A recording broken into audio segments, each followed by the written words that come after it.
Bonjour à tous et bienvenue dans ce nouvel épisode de La Voix de la recherche clinique. Aujourd'hui, j'ai le plaisir d'accueillir Sami Ben Abdallah, fondateur d'Omicare. Alors, il a commencé comme nous en étant ARC et aujourd'hui, il est là devant nous pour nous raconter un petit peu sa carrière et son parcours professionnel. Bonjour Sami, merci d'être là. Bonjour Nawel, merci pour ton invitation également. Écoute, avec plaisir. Pour commencer, est-ce que tu peux te présenter? D'accord, donc Sami Ben Abdallah, je suis titulaire d'un master recherche en neurosciences ainsi que d'un magistère en biotechnologie. Donc ma carrière un peu se divise en deux parties. Euh, Au niveau académique, j'ai très très vite su que les jobs d'été n'étaient pas forcément valorisants sur un CV. Donc dès la deuxième année, j'ai fait un stage estival à l'Institut Pasteur de Paris. Donc c'était l'unité expression génétique et maladie. Par la suite, j'ai aussi fait deux stages dans l'unité récepteur et cognition. Donc avant même ma spécialisation en neurosciences, je savais que je voulais aller dans cette voie-là. Donc c'était l'unité de Jean-Pierre Changeux. Lors de ma quatrième année, j'ai voulu un peu quitter la paillasse et j'ai fait un stage sur l'éthique et la législation en matière d'expérimentation animale au ministère de la Recherche.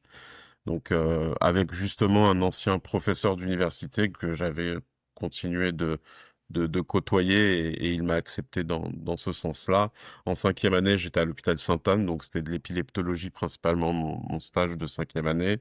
Par la suite, j'ai rejoint l'industrie pharmaceutique chez Sanofi en tant que chef de produit junior. Donc une molécule, le médicament s'appelle Copaxone, donc molécule innovante qui traite la sclérose en plaques. J'ai fait aussi différentes missions de consulting scientifique. J'ai travaillé aussi chez Euris, donc qui à l'époque développait ce qu'on appelle des software as a service, donc des progiciels pour les forces de vente de l'industrie pharmaceutique, donc avec un bon portefeuille client, Novartis, La Roche-Posay et autres. J'ai voulu faire un point à un moment donné en me disant, tu vas quand même beaucoup dans le business. Bon, le magistère nous préparait à ça en fait, c'est une double Mm. compétence. Donc nous avions des cours en communication, marketing, comptabilité, et je voulais me recentrer un peu plus. Donc j'ai fait une pause d'un an avec une entreprise qui s'appelle Laka et qui m'a permis de faire ma reconversion professionnelle. Donc avec beaucoup d'échanges entre des coachs, des psychologues du travail. Et l'idée était de faire un DU ARC, chose ce que j'ai fait. Lors du DU, c'était un peu étrange parce que j'avais un décalage d'âge avec les plus jeunes, mais je suis resté dans mon coin, très sérieux, très studieux, en me disant tu as choisi cette voie réussie. Donc ça s'est très bien passé. J'étais sur les bancs de l'université et quelques mois plus tard, j'étais devant les étudiants sur la promotion suivante. Donc lors de mon DU, j'ai intégré en stage la CRO Blue Farm. D'ailleurs, je tiens à saluer le CEO, le docteur Maurice Bagodarc, qui m'a formé. Je suis monté. En fait, vu que j'étais senior, je me suis dit monte vite en compétences. Donc énormément de travail. J'ai fini chef de projet clinique au sein de Blue Farm, création de l'organisme de formation de Blue Farm qui s'appelle le Blue Farm Academy avec une vingtaine de modules sur la recherche clinique, les affaires réglementaires et l'intelligence artificielle et ses applications en santé. Donc c'est au sein de Blue Farm, j'avais fait cette proposition qui avait été validée et quelques mois plus tard à l'université, j'ai présenté justement le module de Blue Farm que j'avais construit sur l'IA et ses applications en santé. Par la suite, à l'université, j'ai élargi mon domaine d'intervention sur les masters développement et recherche clinique et le master affaires médicales. Le master affaires médicales, c'est plus des cinquième, sixième années de pharmacie. Merde. Et dû à une baisse de chiffre d'affaires de Blue Farm, donc si vous également souhaitez travailler dans le privé, il faut que vous sachiez il y a beaucoup de fluctuations, de turnover, contrairement à l'hôpital où certes les salaires sont un peu plus bas, mais il y a quand même une sécurité de l'emploi beaucoup plus grande. Tout dépend de votre profil. Si vous aimez les risques et gagner vite et sachant que vous vous leviez le matin en vous disant ça peut s'arrêter du jour au lendemain, choisissez cette voie. Et si vous préférez plus une assise financière stable, l'hôpital est aussi une très bonne structure. Donc, le docteur Bagodark m'a conseillé de créer ma structure. C'était vraiment, il y avait rien de contractuel et il m'avait promis que nous allions continuer à travailler ensemble. Ça a été le cas. Un des clients principaux de Blue Farm est 3D Matrix. Étant donné que je connaissais déjà la formation par le passé avant la recherche clinique, en recherche clinique, je l'ai continué. J'interviens depuis récemment au sein de Subsanté. Je l'avais déjà évoqué avec toi, Nawel, lors... Mmh. Ah, ce n'était pas IA et ses applications en santé, c'était IA en recherche clinique, ce qui est beaucoup plus complexe. Quand j'ai construit ma présentation, c'est plus complexe à comprendre, étant donné que IA et ses applications en santé, c'est un peu plus spectaculaire. Général. On leur Ouais. montre des robots, regardez, masque de réalité virtuelle, c'est génial. Là, IA en recherche clinique, déjà, il faut connaître très bien le process d'une étude clinique, Ouais. euh, les spécificités inhérentes à un essai et voir quel type de d'IA, à quel moment, pourquoi, le coût, etc. Et donc là, il y a une pérennisation. Je dois intervenir aussi sur toutes les promotions d'Arc, Subsanté, Paris, Lyon et Bordeaux, Dijon, etc. Et là, ce sera fin juin normalement. Il y a encore du travail, pas mal de Oui, travail. c'est ce que Donc j'allais voilà, dire, bon courage. globalement, euh, Ouais, merci. Globalement, ça a été ça. Donc c'est une chance aussi, c'est que souvent quand on se lance de façon indépendante, il faut constituer son portefeuille client afin d'avoir des revenus. Et là, j'ai eu une promesse seulement orale en me disant ne t'inquiète pas, tu continueras à travailler en étant externe. Et il a tenu sa promesse. D'ailleurs, hier, c'était la réunion pédagogique du master affaires médicales et le professeur Becker, qui est la responsable, lorsqu'elle m'a présenté, il y avait des médecins de chez Takeda, Novartis. Elle a dit c'est l'élève de Maurice Bagot. Donc c'est ça, m'a un tu peu, lié, ça m'a un peu surpris ouais, qu'elle utilise ce mot-là, mais c'est un petit peu ça. C'est-à-dire qu'il m'a gardé avec lui en fait, même si on n'est plus du tout dans la même structure. Et ça, ouais, j'espère que les personnes qui écouteront ce podcast trouveront un mentor. C'est important. Et ouais, également, pour conclure, LinkedIn, c'est une base très, très puissante. N'hésitez pas. Des messages, requester, et messages privés, au culot, au culot. Et on sait que c'est des ouais, statistiques. Donc, il y aura 9 personnes qui répondront pas et une répondra et elle vous donnera le bon exactement. nom, la bonne personne à contacter sur la structure que vous voulez. Oui, on parlera de tous les conseils, des démarches, comment trouver un emploi, et cetera. Donc là, si on revient à toi, donc là, tu fais vraiment plusieurs choses, donc la gestion de projet, formation et tout ça. Mais à l'époque, pourquoi tu as choisi d'être, ARC? Est-ce que, tu t'es renseigné pour faire cette reconversion ou c'était un petit peu par hasard? En fait, la première idée était, euh, lorsqu'on fait nos études, moi j'aimais la biologie, donc les sciences pures. Ensuite, le magistère a un peu insufflé, hein, bah regarde Samy, le monde de l'entreprise, ça a l'air sympa. Donc j'étais un peu dans ce cheminement-là, et après au moins 10 ans dans le privé, je trouvais qu'on parlait plus d'argent que de finalité Que de sciences? scientifique, voire Oui. voilà, utilité thérapeutique, etc. Donc, euh, au niveau intellectuel, il y a eu cette recherche. Qu'est-ce qui pourrait me recentrer sur une molécule, une aire thérapeutique et un testing qui ne soit pas forcément sur l'animal, recherche clinique. Donc, en fait, Ouais. ce n'est pas l'entreprise qui m'a accompagné et qui m'a conseillé ça. J'avais l'idée, je leur ai dit, je veux faire ça, qu'est-ce que vous en pensez? Et ils m'ont dit, tester. Donc j'ai regardé les écoles privées. J'avais regardé, il me semble, Subsanté, l'ILV, l'Institut Léonard de Vinci. Il y avait aussi Oui. Formatis, du groupe Multi-Health. Clinact, ouais, Clinact, Formatis, c'est les deux ensemble du Ouais. groupe Multi-Health. Donc je regardais un peu partout, même à travers tout le pays. Et il y a eu Université Paris-Cité. Euh, Là aussi, France Travail, on a beau critiquer Pôle emploi France Travail, mais ils ont financé ma formation et ils m'ont payé pendant que je faisais le DU. Donc Mmh. parfois, on a de bons conseillers emploi qui favorisent en fait justement ce genre de démarche. Donc pour répondre à ta question, c'est vraiment voilà, questionnement, on sort un peu du business, on se recentre sur un métier quand même très, très méthodologique, procédure, contrôle, tout écrire, et vraiment sur les sciences. Oui. C'est vrai que l'ARC ne rédige pas forcément des Clinical Evaluation Reports, des Clinical Evaluation Plans, c'est plus le chef de projet. Donc, Mmh. j'avais ça aussi en tête, en me disant, monte vite en compétences, comme ça tu pourras revenir sur des choses intéressantes. Que tu maîtrises aussi, que tu as déjà vu, effectivement. En fait, ce qui est ça, c'est vraiment l'intelligence émotionnelle dans le sens où, c'est un peu difficile. Si je prends, l'exemple d'un médecin, enfin d'un ex-médecin du coup, qui, se réoriente vers, la recherche clinique. Parfois, c'est compliqué parce que je comprends la frustration, hein. C'est qu'on peut faire le diagnostic, mais on peut pas parce que parce que notre fiche de poste ne le permet pas.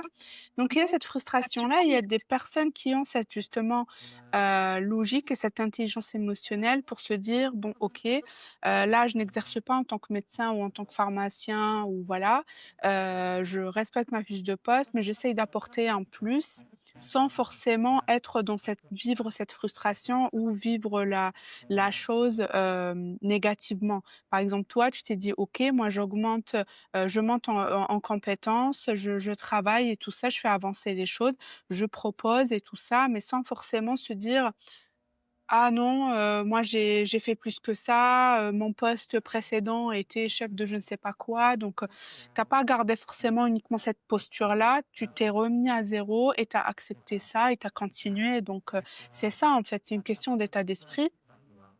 Parfois, lorsqu'on on se force, c'est pas qu'on se force, mais on reste figé dans une position antérieure, bah, c'est compliqué d'exceller dans ce qu'on fait. Bien Lorsqu'on sûr. passe à autre chose, c'est bon. Donc c'est un peu difficile Il y a et beaucoup de donc en profils, étant comment? il y a beaucoup de profils que tu as croisés qui restent en fait sur leur acquis précédent en Hem, se disant je suis dentiste ou pharmacien ou médecin généraliste et pas forcément en termes de statistiques, voilà, j'ai pas des chiffres en tête, mais je sais que c'est plus des retours des hôpitaux.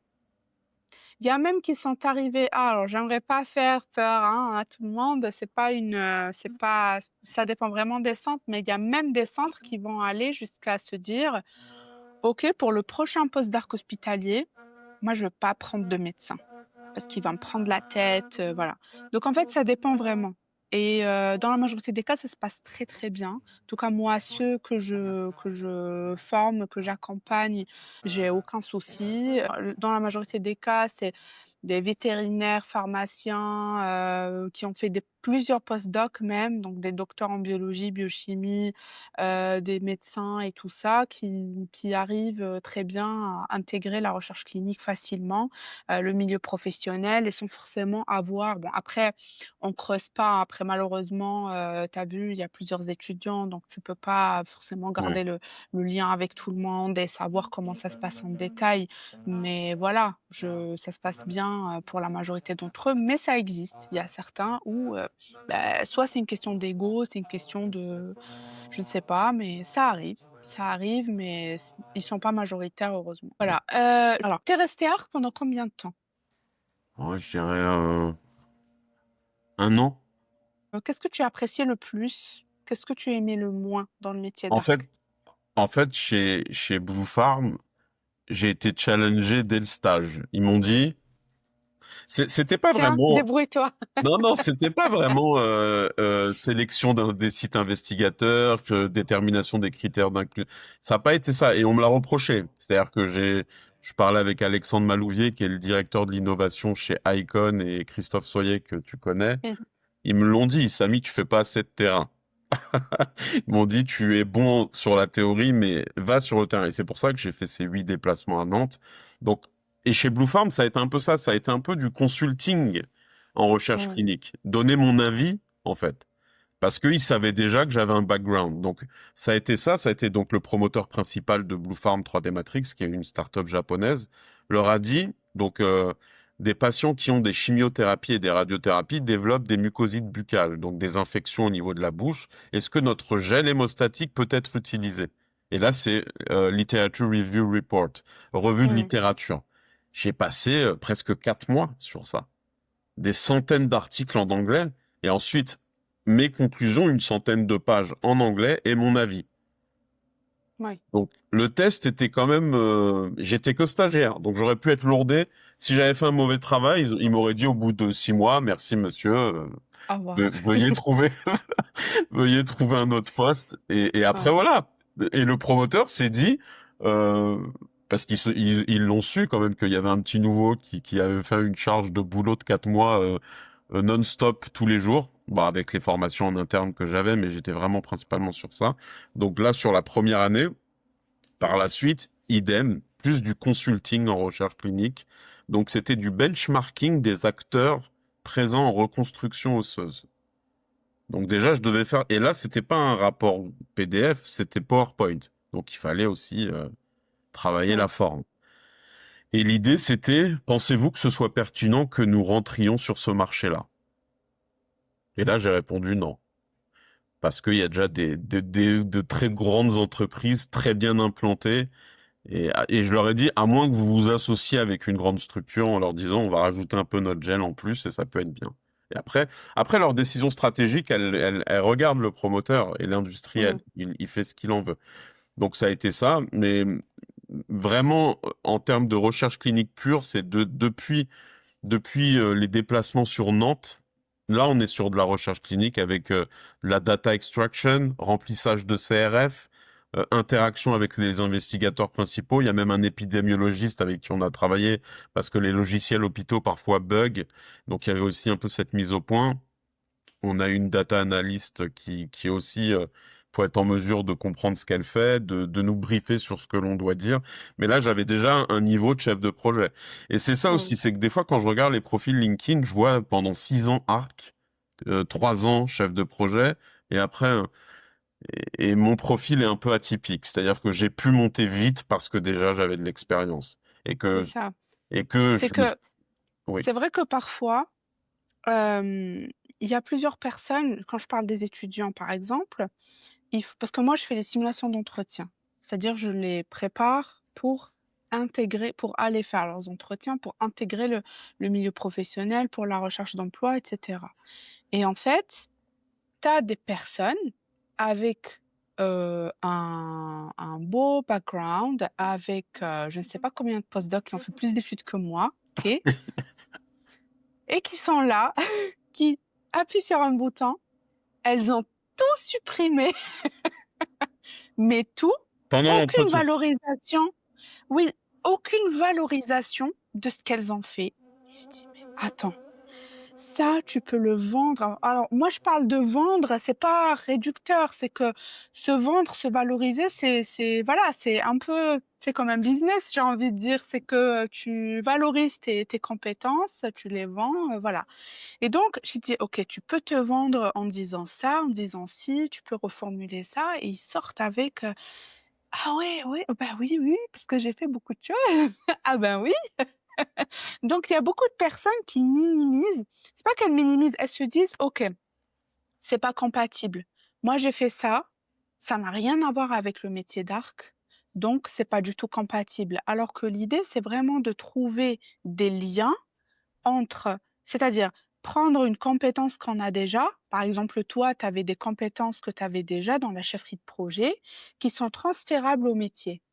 Et donc, tu as pu t'adapter à une atmosphère et le monde de recherche clinique et tu as pu apporter quelque chose et une grande plus-value. Donc, c'est ça, en fait, que les gens n'arrivent pas forcément à faire.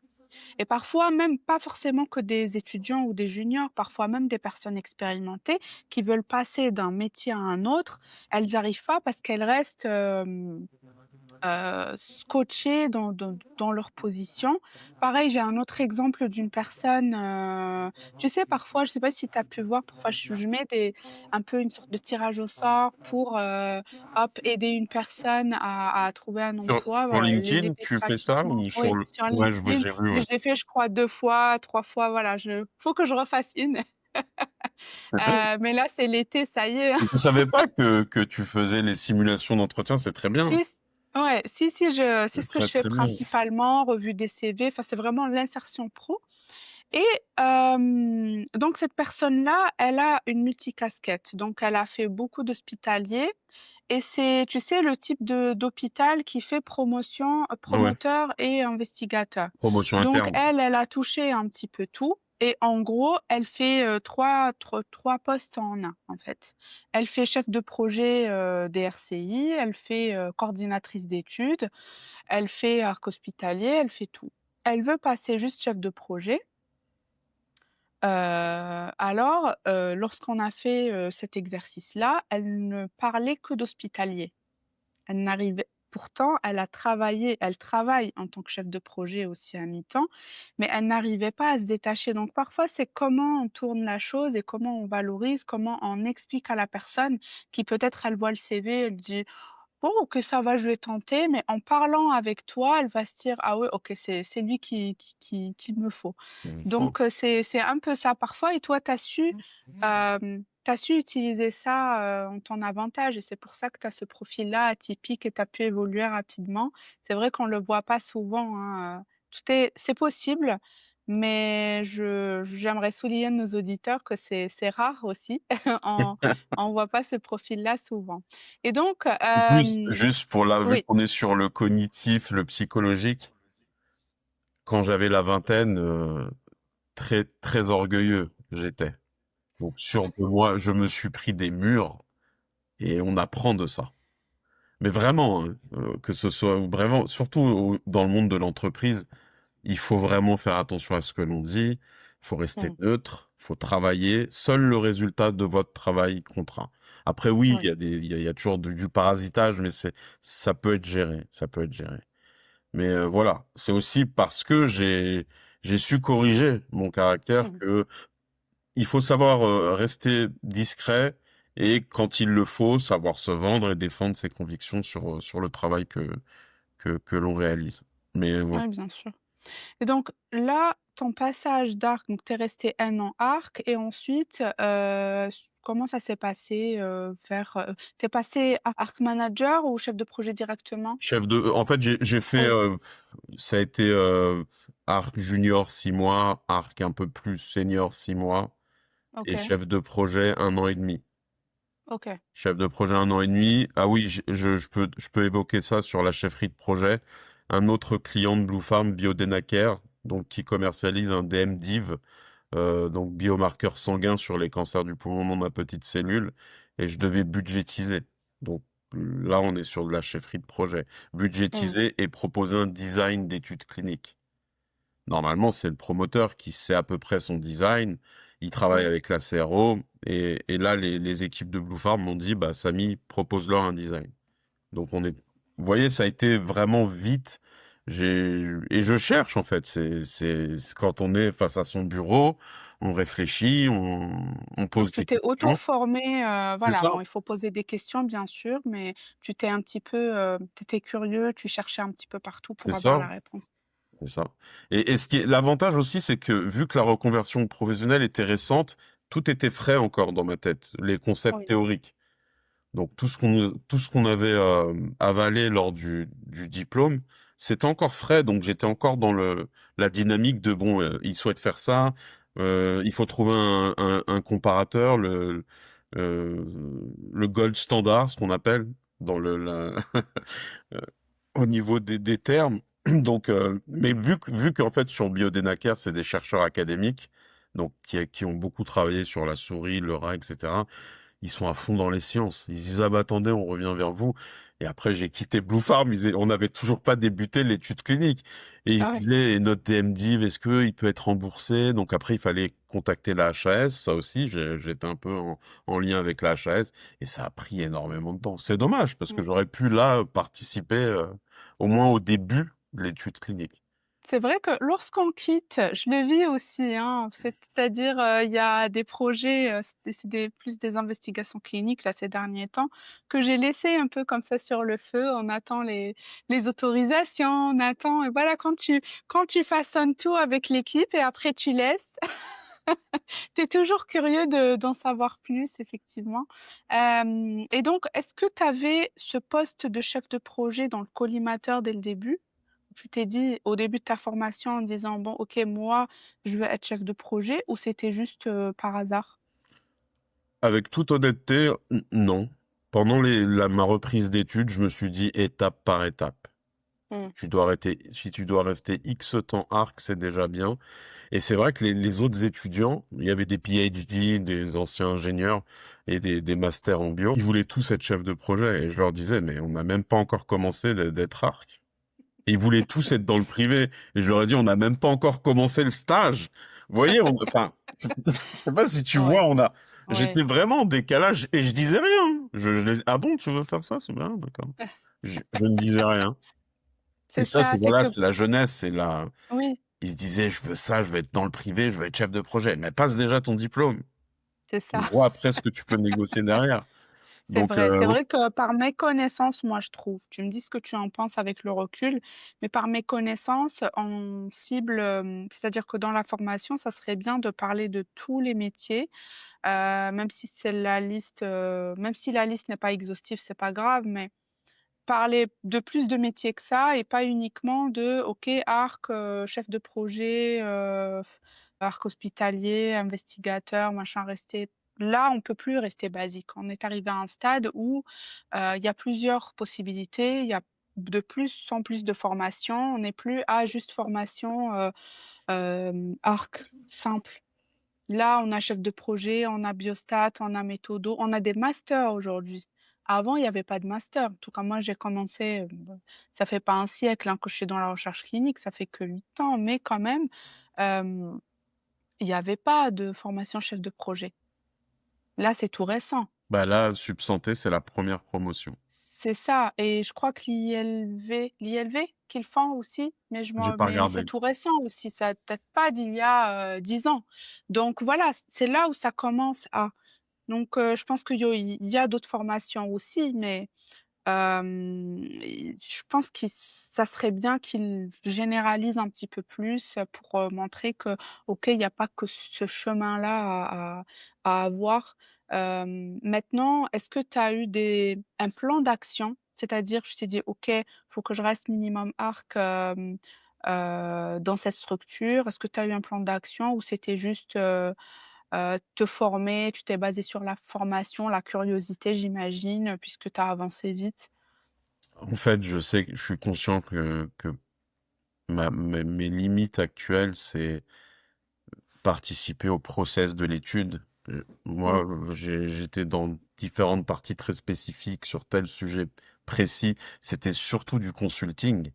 Là, ce que je fais actuellement, c'est une étude rétrospective. C'est-à-dire que les procédures chirurgicales ont déjà été effectuées. Donc le produit du promoteur a déjà été donné au patient. Et c'est à nous d'extraire tout ça, de l'analyser et d'en faire une publication derrière. Donc dans chaque carrière, en fait, on a un peu des profils différents. La limite, c'est ça. C'est-à-dire que mon plan était, euh, essaye quand même de participer à un maximum de process de l'étude. Donc, sélection des sites, critères d'inclusion, monitoring, interaction avec l'ARC à l'hôpital, réunion avec les investigateurs et les co-investigateurs de l'étude, formation éventuellement sur la molécule d'intérêt, si c'est une molécule innovante. Voilà un peu quel était le plan d'action. Mais là, il y a un an, jamais je n'aurais pensé créer Omnicare. mm, La vie, c'est ça, hein. ouais. Donc là, pour l'instant, ce qui est étrange aussi, là, je te fais une confidence puisque je t'apprécie, c'est que même sur mes plans d'action pro, je décris beaucoup de choses à l'IA générative que j'utilise. Et à un moment donné, récemment, je lui pose la question. Est-ce que je postule sur un autre poste en CRO ou je reste sur Omicare? Il me dit reste sur Omicare. Il faut rester. Pourquoi tu veux changer? Non, mais il me dit ça, il me dit reste Ouais. pour l'instant. Parce qu'il sait, j'ai donné chiffre d'affaires, j'ai donné, nan, j'ai vraiment tout détaillé sur les 6 mois. Et il me dit pour l'instant, si tu penses que chaque mois tu arrives à avoir tant, Euh, parce que bien sûr, c'est un peu la base de tout. C'est Mm, ce que l'on gagne dans sa vie. Et pour l'instant, c'est ça. C'est-à-dire que le plan stratégique également, donc comme je me suis auto-formé à l'IA, c'est un compagnon de travail pour moi aussi, l'IA. On mm, l'utilise mm. bien, c'est très très bon. exactement, c'est un assistant, un très efficace, et c'est vrai que faut pas que ça remplace la partie réflexion. Faut pas éteindre son cerveau, en fait, c'est ça la Mmh. limite. C'est que parfois les gens comptent tellement sur ça que, c'est pour un oui, pour un non. Bon, moi j'avoue aussi, hein, même pour me franchement les recettes, les bon côté pro aussi, mais côté perso, allez fais-moi un menu, voilà ce que j'ai dans mon frigo, franchement Non, mais c'est il me le fait incroyable. en 2 clics. Donc voilà, ça peut être même dans la vie de tous les jours, ça peut être dans la vie, professionnelle, mais faut pas éteindre son cerveau, tout simplement. Faut être conscient que, c'est juste un assistant et c'est très bien, ben, c'est voilà. Alors si on revient au processus avant Omnicare, est-ce que tu as rencontré des doutes, des obstacles, et comment tu as pu les surmonter? Une anecdote sur, mes débuts au sein de Blue Farm. Le CEO me dit que la directrice qualité, qui est basée en Guyane, et ça, j'étais très surpris parce qu'elle m'a formé aussi. C'est-à-dire que quand on commence les premières semaines, c'est comme si on était encore à l'université ou à l'école. Ils nous prennent 2 heures, ils nous parlent sur un PowerPoint, on prend des notes, etc. Et il me dit, elle se sent en danger, alors que j'étais stagiaire, hein. Je lui dis, pour quelle raison? Bah, il me dit, parce qu'elle a peut-être peur que tu lui prennes sa place. Et ça, en fait, c'est difficile à gérer. Donc là, il y a de la diplomatie à avoir. Je me souviens, on rentrait ensemble sur Paris, on marchait l'un à côté de l'autre et il me parle de ça. Et moi, je lui ai dit, j'ai tout à apprendre d'elle. Mais, Mmh. mais depuis cette confession qu'il m'a faite, on a eu un peu de mal. On a eu un peu de mal. Et en plus, le pire, c'est qu'elle est très brillante. Voilà un peu les Oui. choses un peu complexes. Sinon, non, globalement, en fait, on a tellement la tête dans le guidon, on est tellement concentré chaque jour. Enfin, c'était vraiment les 2 ans, les presque 3 ans que j'ai passé chez Blue Farm. Ah, c'était difficile, c'était difficile.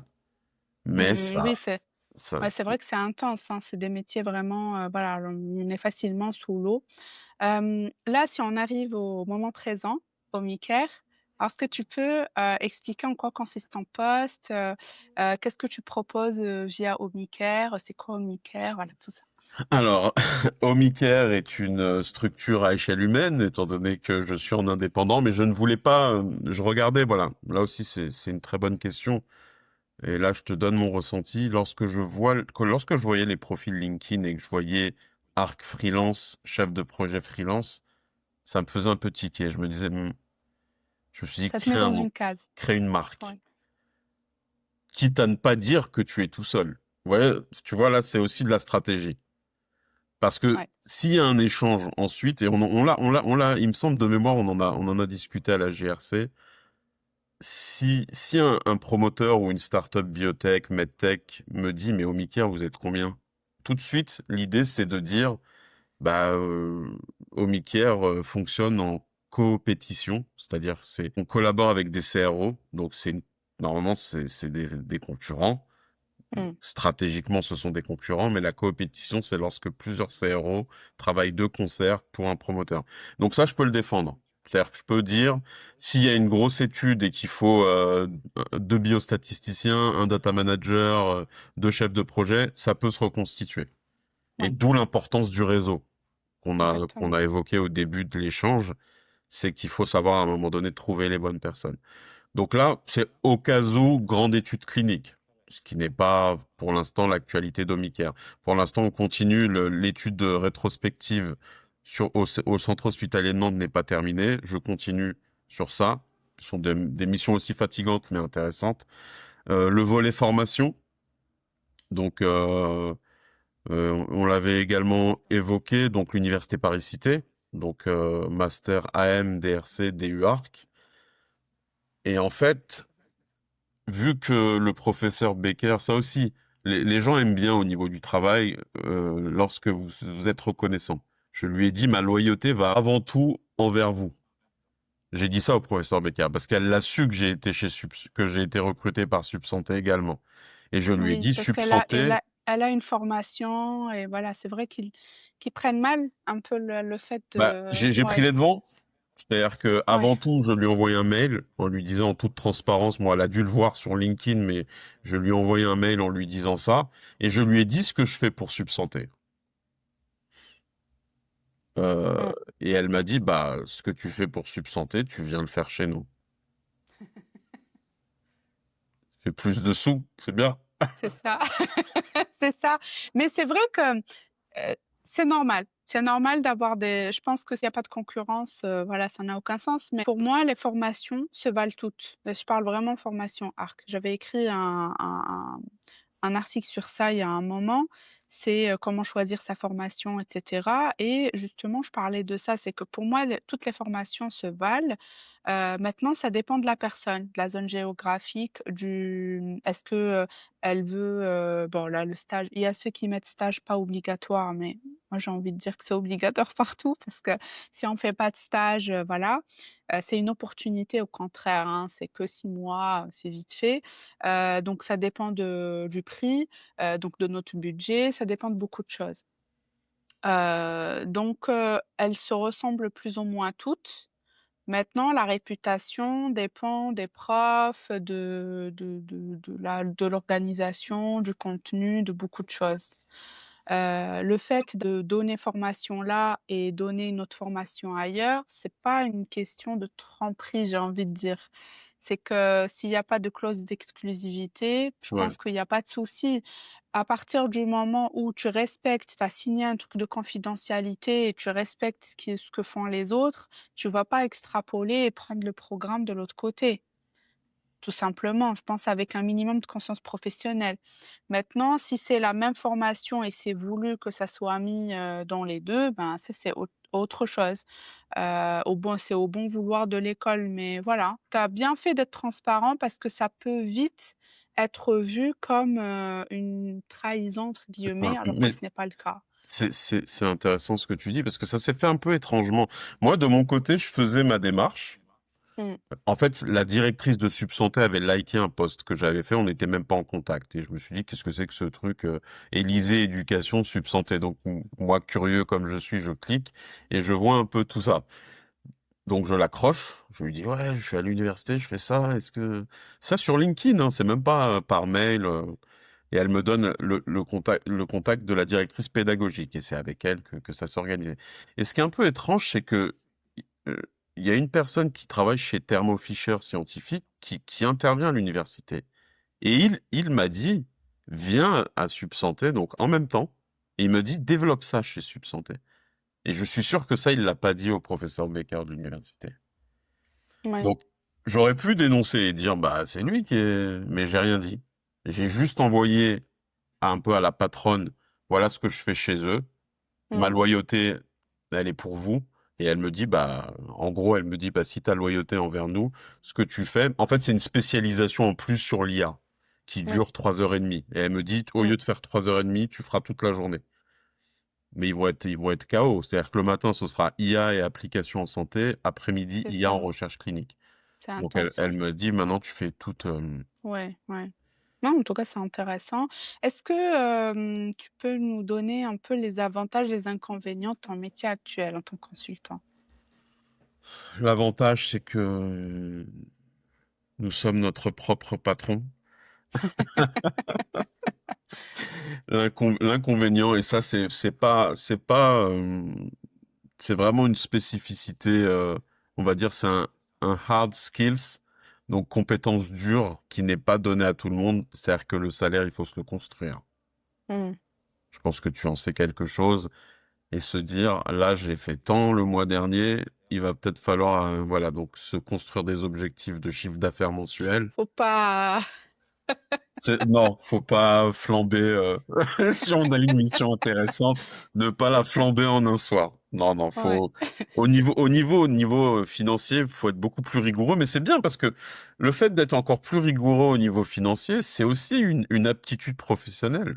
C'est-à-dire que mmh, même pour si un chef de projet doit gérer un budget lors d'une étude, ben, ça aide. C'est-à-dire que je me suis mis à faire des tableaux Excel au Mickey et tout noter sur recettes, dépenses, etc. Donc, avantage, être son propre patron. Défi, se construire son salaire mensuellement. Difficulté, savoir maintenir un rythme, justement, vu qu'on est seul, et ne pas se Ouais, laisser aller à oh là, je reste au lit, je ferai ça oui, demain. ouais, Non, non. Toujours être. ouais, procrastiner, C'est ça. C'est-à-dire que même si c'est pas un travail de fond, un travail énorme, le fait de surfer sur Internet, de regarder des articles, de regarder des forums, les prochains salons, toujours rester toujours rester sur l'actualité du métier. Euh, que dire d'autre? Il y a une excitation aussi du fait de créer. Je pense qu'avec la voie de la recherche clinique, tu as quand même une fierté d'avoir fait ça. Donc, une fierté immense de défendre ses propres couleurs. Bien sûr que c'est prestigieux. Moi, en tant qu'ancien de Sanofi, quand j'étais chez Sanofi, on croit qu'on est. Mais il y a aussi ce plaisir de créer soi-même sa structure. Et voilà. Donc, je dirais la plus grande difficulté, c'est élargir le portefeuille client. Ça, c'est. ouais, Mais avec, mine de rien, avec de la persévérance, des fois, mmh, c'est plus facile en formation, j'ai remarqué. J'ai pas ouais, encore testé vraiment, parce que j'étais encore pris sur d'autres choses. Je me suis dit, ne démarche pas des startups, parce qu'en fait, les startups ne connaissent pas c'est l'environnement vrai. et de la recherche clinique. Ils se disent, on a une super molécule, on a testé Mmh, sur des souris, des rats, c'est quoi l'étape suivante? Et c'est là que les freelances et que les personnes qui souhaitent faire ça de façon indépendante peuvent intervenir. En leur disant, bah mmh, écoutez, moi je peux vous conseiller, je peux vous faire un dossier de demande d'autorisation d'une étude clinique, j'ai toutes les compétences pour, et contractuellement, il peut y avoir quelque chose sur 3 mois, 4 mois, 6 mois, etc.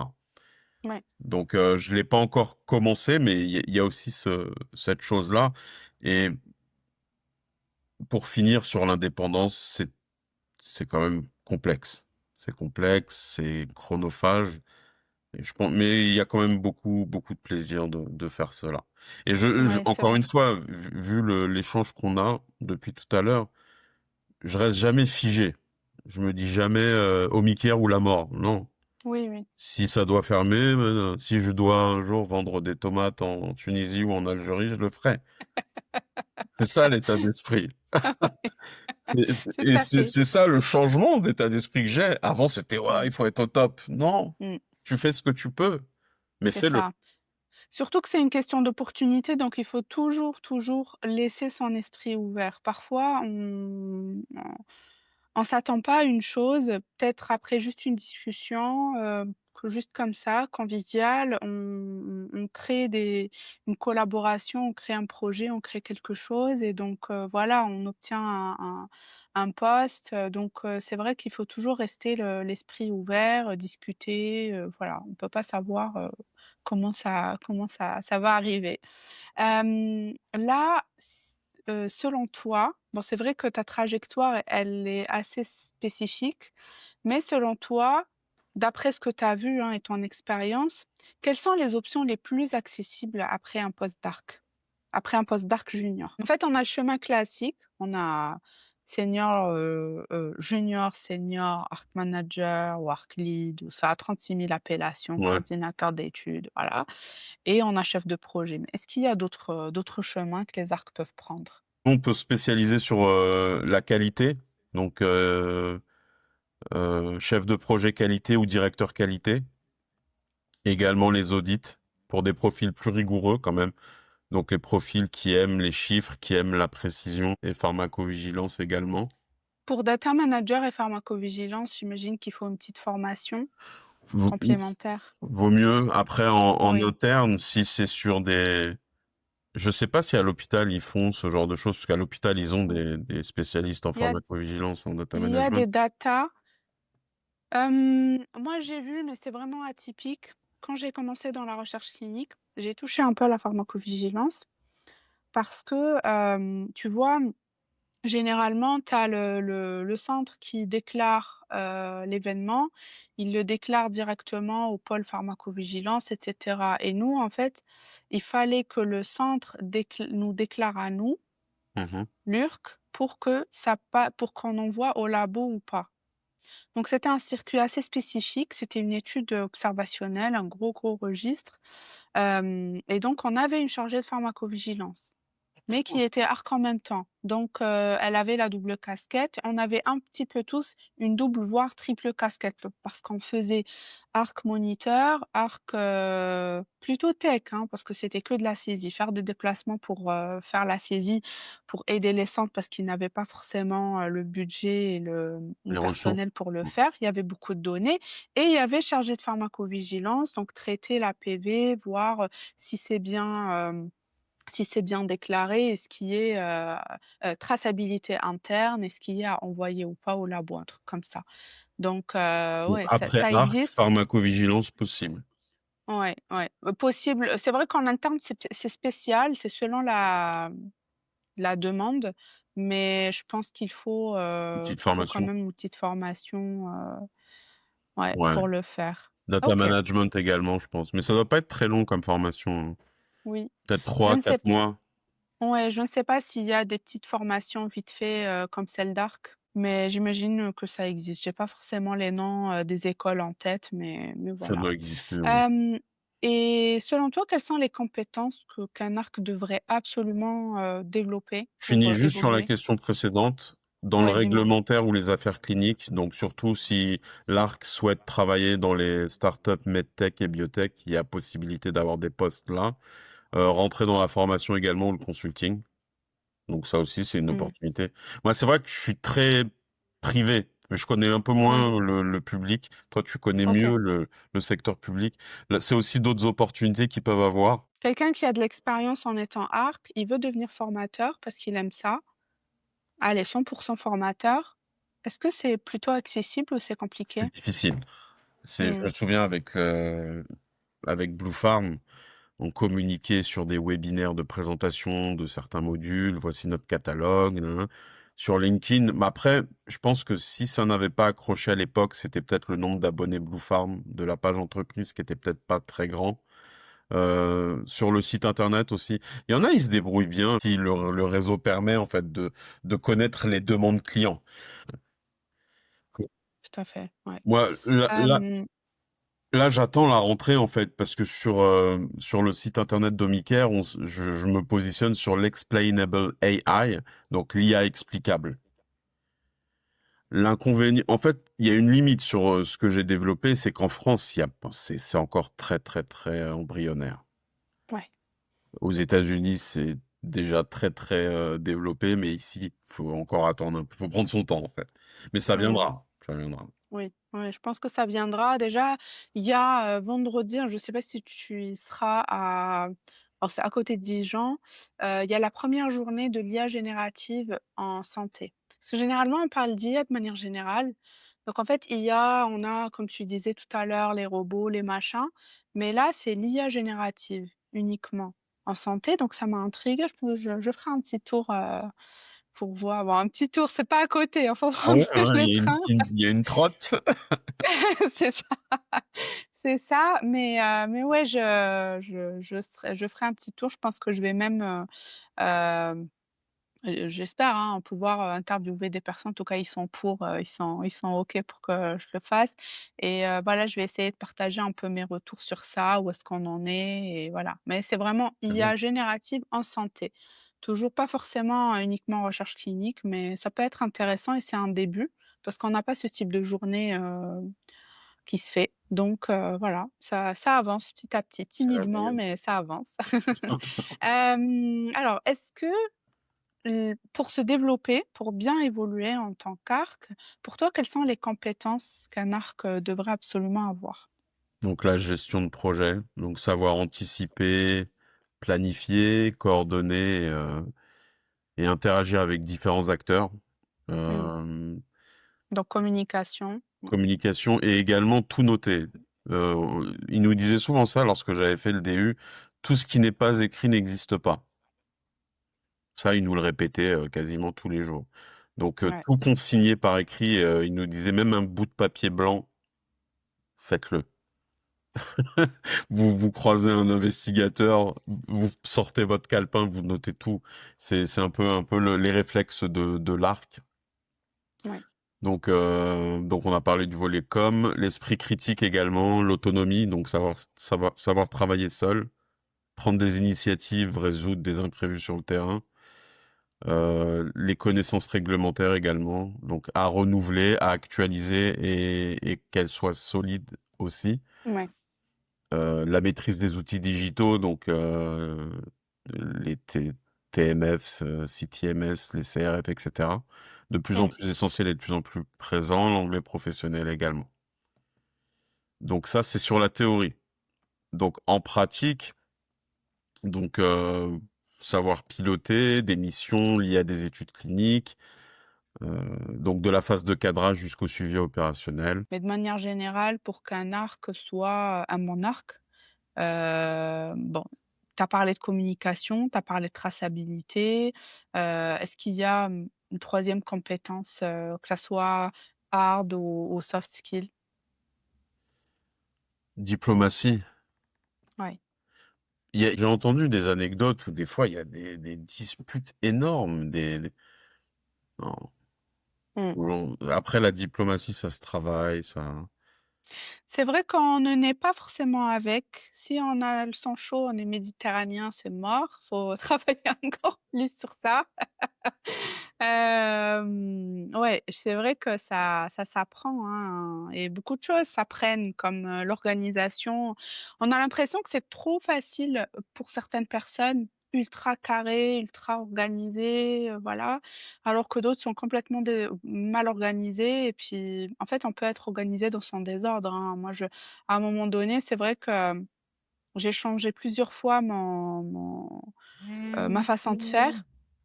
Noter sur, un bout de papier, ensuite voilà, cahier, ensuite, j'imprimais des trucs, ensuite 100 digital, après hybride. Voilà, j'ai essayé de changer plusieurs fois même ma façon de faire pour être plus productive et voilà, je ne fais pas partie des plus organisées au monde, hein, voilà. Moi, parfois, mon conjoint, il voit mon bureau, tu sais, mon fond d'écran là, il me dit: «Mais comment tu fais? Tu as plusieurs fichiers?» Je dis: «Bah, écoute, je trouve mes fichiers». Non, mais c'est vrai, c'est vrai, c'est vrai. Donc ouais, c'est ça. Je pense que, les bases, pour toi, les indispensables, c'est diplomatie, communication, Rigueur. rigueur, ouais, Je je pense que suis d'accord, les je te traitements de rejoins, données, ouais, ouais, les databases, enfin, c'est rester mmh, très concentré des heures sur des fichiers. Ouais, rigueur. Rigueur ouais, analytique, rigueur scientifique, diplomatie, savoir se contrôler aussi au niveau des rapports humains. mmh, À la limite, on peut insulter la personne, mais dans sa tête, mais pas rentrer frontalement, parce qu'après ça pollue, parce que la personne, ouais, vous êtes amené à la revoir, vous êtes amené à rééchanger. Ouais. c'est Alors ça, ça, ça c'est quand même, on n'en parle pas souvent, hein, mais c'est pas évident à gérer. C'est pas évident. ouais, ouais, Et ouais, il y a des périodes où tout se passe très bien, donc faut pas non plus trop noircir le tableau. Il y a des équipes très dynamiques, très gentilles, très altruistes, où les gens communiquent entre eux, s'entraident. Il y a de mmh, tout. Et il y a aussi des gens où c'est la compétition à mort. Ils veulent vous marcher dessus, ils veulent, voilà, ils veulent absolument être votre N+1 et ouais, mmh, tout ouais, dépend. Ouais.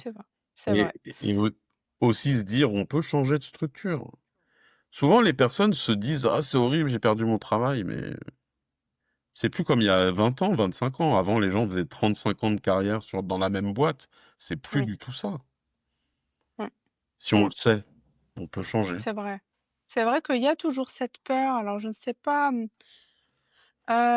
si c'est une question de génération, mais il y a cette peur aussi de quitter son emploi. Parfois, on se dit: «Oui, non, je suis bien, peut-être que là où je vais aller, ça ne va pas bien se passer». Je pense qu'à un moment donné, je pense il faut casser cette peur-là et aller, prendre les devants. C'est vrai que c'est un peu tabou, j'ai l'impression. En psychologie, on appelle ça sortir de sa zone de confort. Les gens ont peur de C'est ça, ça, de sortir de sa c'est zone ça, de confort. c'est vrai. Alors pour la dernière question, Samy, si Oui. c'était à refaire, est-ce que tu suivrais le même parcours? Qu'est-ce que tu changerais? Je changerai pas fondamentalement de cap. Ouais, C'est un parcours dans lequel j'ai évolué. Je suis resté, malgré les tempêtes, lucide. J'ai essayé d'apprendre et comprendre les réalités du terrain. Et après, là, récemment, structurer une activité indépendante, il a fallu qu'elle soit cohérente avec ce que je sais faire.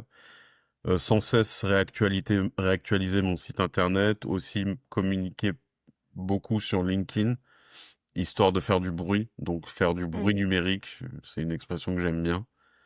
Donc là, en 6 mois, j'ai quand même réussi à avoir des collaborations avec Blue Farm, 3D Matrix, l'Université Paris-Cité, Subsanté. Donc je suis quand même assez fier, malgré la fatigue, hein, je ne cache pas. Faut savoir trouver des temps de récupération, des temps de repos également. Oui. Donc là, jusqu'à fin juin, il y aura encore un dernier coup de collier, mais juillet, août, je pense que sur les 2 mois, je m'arrête. Je Alors regarde le juillet, août, ciel. ne contactez pas Ah Samy, il non, est là, en off, tout est il hiberne au bord de la mer. une hiberne. En plus, j'en parlais à mes proches, ils me disaient, mais en fait, ça fait longtemps que t'as pas pris. C'est ça, hibernation. Ah ouais, non, il me faut du repos. Donc Ouais, voilà, après, si un jour, chef de projet, même Arc Senior, si, enfin, je ferme. C'est ça aussi que le podcast, j'espère, pourra un peu fournir. Ne fermez pas les portes, ne dites pas oh, jamais je ferai ça ou mmh, si un jour vous avez été chef de projet pendant 2 ans et qu'une très bonne CRO vous dit ça vous dirait d'être Arc Senior, ne fermez pas la porte. C'est ce que m'ont dit des gros patrons, hein, et parce que moi aussi je me disais mais j'étais chef de projet Arc Senior. oui. C'est en C'est fait vrai c'est vrai qu'en tant que freelance, il y a beaucoup d'opportunités ARC. Donc si une personne a beaucoup d'années d'expérience, elle est chef de projet et voilà, elle risque de se retrouver à tout faire. Et parfois, c'est mal vécu. C'est-à-dire, elle va se dire: «Ah ouais, je vais pas prendre ARC, ouais, je c'est vrai». Mmh. c'est un peu ça, ouais. C'est un peu ce qu'on m'a dit. J'étais assez surpris et là au bout de quelques mois de réflexion, je me dis mais en fait faut tout prendre. Oui. Là, hier, 2 heures et demie le soir de réunion pédagogique, je suis pas payé pour cette réunion. Mmh. C'est-à-dire que, mais il faut y aller parce que c'est aussi, Mmh. il y a un plaisir de transmettre, il y a un plaisir de voir un peu. Affaires médicales, je suis un peu, j'ai un peu moins d'affinité. C'est un métier très spécifique. Il y avait 5 ou 6 médecins hier dans la salle de réunion. Je suis plus à l'aise avec développement, recherche clinique, Oui. les autres masters. Mais, mais quand on voit le travail fait, surtout les équipes pédagogiques, elles se prennent la tête pour offrir les meilleures formations. Ils font venir des associations de patients, ils font une sortie à l'Assemblée nationale. Enfin, et nous, en tant que professionnels, on voit ce qu'ils font. On se dit, bah, c'est bien. On a envie de les Mmh. aider et encore mieux de faire nos présentations, qu'elles soient encore plus de qualité. Donc, ne pas se fermer la porte en se disant à chaque fois, si je me déplace là, je vais pas être payé, je vais non, non, non. Non, Oui. des fois, on fait les choses avec le cœur. Si à un moment donné, vaut mieux être arc senior, même si vous avez été chef de projet, que rien du tout. On est d'accord. Ouais. Ça remplit la ligne de CV. Oui. Quitte à mettre sur le CV arc senior, chef de projet. Le mettre en Mmh. tiret. C'est pas un mensonge. Oui. C'est pas un mensonge. C'est ça, moi, c'est qu'on se base beaucoup sur le titre. J'ai eu ça aussi avec des étudiants où, le titre, était différent.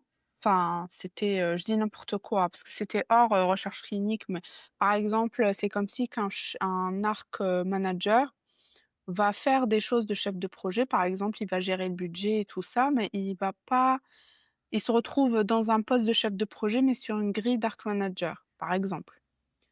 Ça existe, mais en fait, il va pas forcément mettre il veut rester en cohérence avec son titre. Hmm. Mais en fait, il faut tout mettre au final parce que le plus important, c'est ce que tu sais faire. C'est pas ta grille salariale, C'est ça. c'est ça. Donc il faut un petit peu se détacher de tout ça. Samy, un petit mot pour la fin? Bah, je te remercie de m'avoir proposé ce podcast. Ravi d'avoir échangé également en présentiel à la journée de la recherche clinique. Et bah, j'espère que la voie de la recherche clinique va continuer à avoir de beaux jours. Et si tu Merci. as besoin d'autres interactions, je serai là. Bah, écoute, c'est toujours un plaisir d'échanger avec toi. C'est vrai que lorsqu'on a échangé, Tout donc de on s'est suite, rencontré avec Samy, à la journée de la recherche clinique et c'est vrai que voilà, ça a matché directement, le courant passe vite, directement. donc c'est top. C'est toujours, tu une école à toi, à toi tout seul, moi je trouve, donc c'est top. Merci d'avoir partagé tout ça avec, nos auditeurs. Je vous dis à tous, merci d'avoir, écouté jusqu'à la fin et je vous dis à très bientôt pour un nouvel épisode. Au revoir. Au revoir, Noël.